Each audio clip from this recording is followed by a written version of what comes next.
আবার আল্লাহর সাথে আমাদের চমৎকার একটা অঙ্গীকার হয়েছে, একটা চমৎকার ব্যবসা হয়েছে।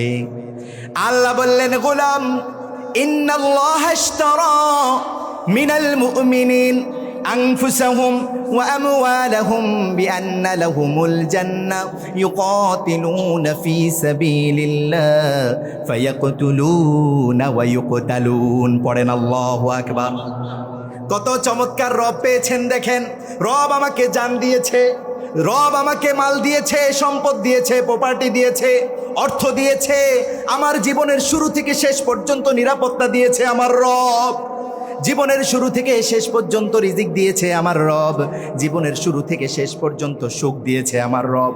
সেই রব বলছে, গোলাম দুইটা জিনিস দিয়েছি, যদি ঠিকঠাকভাবে আমাকে ফেরত দাও, আমার অনিন্দ্য সুন্দর জান্নাত তোমাকে দিয়ে দিব। বললেন ক্রয় করে নিয়েছি। কত চমৎকার শব্দ চয়ন আমার রবের, সুবহানাল্লাহ পড়েন। বললেন কি, ইন্নাল্লাহা ইশতারা মিনাল মুমিনিন আনফুসাহুম ওয়া আমওয়ালাহুম বিআন্না লাহুমুল জান্নাহ ইউকাতিলুনা ফি সাবিলিল্লাহ ফায়াকতুলুনা ওয়া ইউকতালুন। পড়েন আল্লাহু আকবার।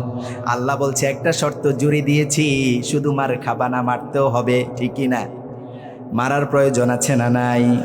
মারার প্রয়োজন আছে না নাই? নাকি তারা এগোবে আমরা পিছাবো, এরকম হবে? লড়াই হবে। কি হবে? লড়াই হবে। রক্তের বদলা রক্ত দিয়েই দিতে হবে ইনশাআল্লাহ। 16 বছর ধরে যত রক্ত নিয়েছো, এর হিসেব চুকিয়ে দেওয়া না পর্যন্ত, এর হিসেব মিটিয়ে দেওয়া না পর্যন্ত আমাদের আন্দোলন থামবে না।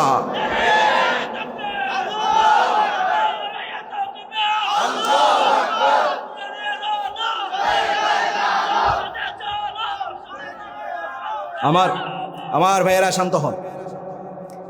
16 বছর ধরে যে গুম খুন হত্যা, আমাদের অসংখ্য রাহবারদেরকে ফাঁসি দিয়ে দুনিয়া থেকে বিদায় করে দেওয়া হয়েছে, ঠিক কিনা? আমাদের মোহতারাম রাইস বলে গিয়েছেন না, যে চট করে ঢুকবা, চট করে ঢুকো, আর তোমার ফাঁসির কাষ্ঠ রেডি হয়ে আছে। আমরা এমনি এমনি ছেড়ে দেব না।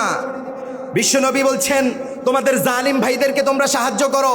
সাহাবায়ে কেরাম আজমাইন বলছে, ইয়া রাসূলুল্লাহ, জালিমদেরকে কিভাবে সাহায্য করতে পারি? আল্লাহর হাবিব বলছে, তোমাদের জালিম ভাইদের হাতগুলো ভেঙে দাও, এটাই হবে তাদের জন্য সবচেয়ে বড় সাহায্য। আল্লাহর হাবিব সাল্লাল্লাহু আলাইহি ওয়াসাল্লামের কাছে সাহাবায়ে কেরাম আজমাইন এসে বলছে, আইয়ুল জিহাদু আফদাল ইয়া রাসূলুল্লাহ, সবচেয়ে শ্রেষ্ঠ জিহাদ কি? আল্লাহর হাবিব সাল্লাল্লাহু আলাইহি ওয়াসাল্লাম বলছেন, কালিমাতু হাক্কিন ইনদা সুলতানিন জাইর, স্বৈরাচার অত্যাচারী শাসকের সামনে সত্যের স্লোগান দেওয়াই হচ্ছে সবচেয়ে বড় জিহাদ। যারা এই স্বৈরাচারের দোসর হয়ে আসবে, স্পষ্ট বলে দিতে চাই, অতীতের স্বৈরাচার থেকে তোমরা শিক্ষা গ্রহণ করো। স্বৈরাচার হওয়ার চেষ্টা করো না, স্বৈরাচারের দোসর হওয়ার চেষ্টাও করো। ইতিমধ্যে অনেক নিউজ সামনে দেখছি, অতীতের স্বৈরাচার যারা ছিল, প্রত্যক্ষ পরোক্ষভাবে যারা সাহায্য করেছে, যাদেরকে এই টুকটাকভাবে গ্রেপ্তার করা হচ্ছে, বর্তমানে আরেকটা দল তাদেরকে খুব সুন্দর করে ছাড়িয়ে নিয়ে যাচ্ছে। কি আজীব বিষয়, ঠিক কিনা? আমরা স্পষ্টভাবে জানিয়ে দিতে চাই, তোমাদের সাথে আমাদের কোনো সম্পর্ক। যারাই জালিমের সাহায্যকারী হয়ে আসবে, তারা যেন এই লেডি ফেরাউন থেকে শিক্ষা গ্রহণ করে। লেডি ফেরাউনের উচিত ছিল তার সীমা অতিক্রম না করা। কি অতিক্রম না করা? সে ভেবেছে আমার 2041 সাল, আমাকে কে কি করবে? দাদা বাবুরা তো আছে। কি বলেছে? দাদা বাবুরা আছে। ফেরাউন বাঁচতে পেরেছে। যখন আন্দোলনটা একটু নির্জুম নিশ্চুপ হয়ে আসছে, ধরপাকড় শুরু করে দিয়েছে। কি শুরু করে দিয়েছে? তার উচিত ছিল এখানে স্টপ হয়ে যাওয়া। কি হয়ে যাওয়া? ফেরাউনও তার সীমা অতিক্রম করেছে। সাইয়্যিদুনা মূসা যখন কি করলো, আল্লাহ বললেন, মূসা তোমার হাতের যে লাঠি সেটা কি করো? সমুদ্রে রাখো, আঘাত করো। রাখার সাথে সাথে রাস্তা তৈরি করে দিলেন কে?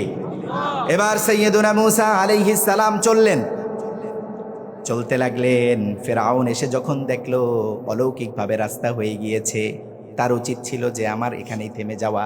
কি উচিত ছিল? থেমে যাওয়া। আল্লাহর বাহিনীর সাথে লড়তে যাওয়ার কোনো প্রয়োজন আছে? পিছু নিল।